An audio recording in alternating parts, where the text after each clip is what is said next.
शिक्षणाचं आणि सांस्कृतिक माहेरघर म्हणून ओळखल्या जाणाऱ्या पुण्यामध्ये गेल्या 8 दिवसांमध्ये मन हेलावून टाकणाऱ्या अनेक घटना घडल्या।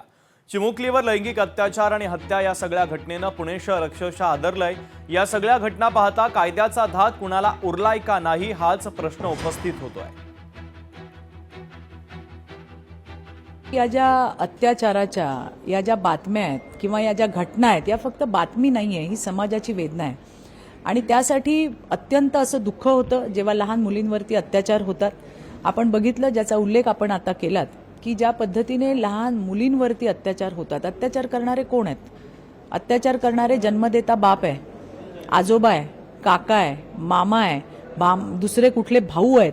आता यांना मला तुम्ही सांगा, म्हणजे या जेव्हा घटना समोर येतात त्यावेळेला खरं तर मेंदूला झिंझिण्या येतात, सुन्न होतं मन।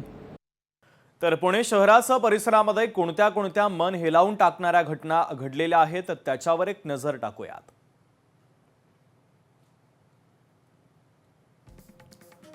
29 एप्रिलला प्रियकराकडून प्रेयसीची हत्या केल्याची घटना पुण्यामध्ये घडली।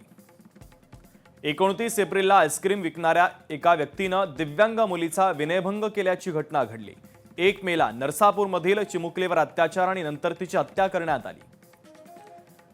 4 मेला थेऊर येथे 6 वर्षाच्या अल्पवयीन मुलीवर अत्याचाराचा धक्कादायक प्रसंग घडला। तर 5 मेला हवेलीतील अल्पवयीन मुलीवर 2 नराधमांनी अत्याचार केले। 7 मे रोजी गणेशपेठमध्ये एका चिमुकलीवर अत्याचाराचा प्रयत्न करण्यात आला।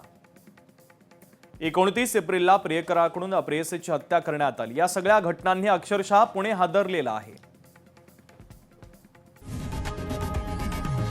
लोकशाही मराठी ऐका, पहा, जागरूक रहा।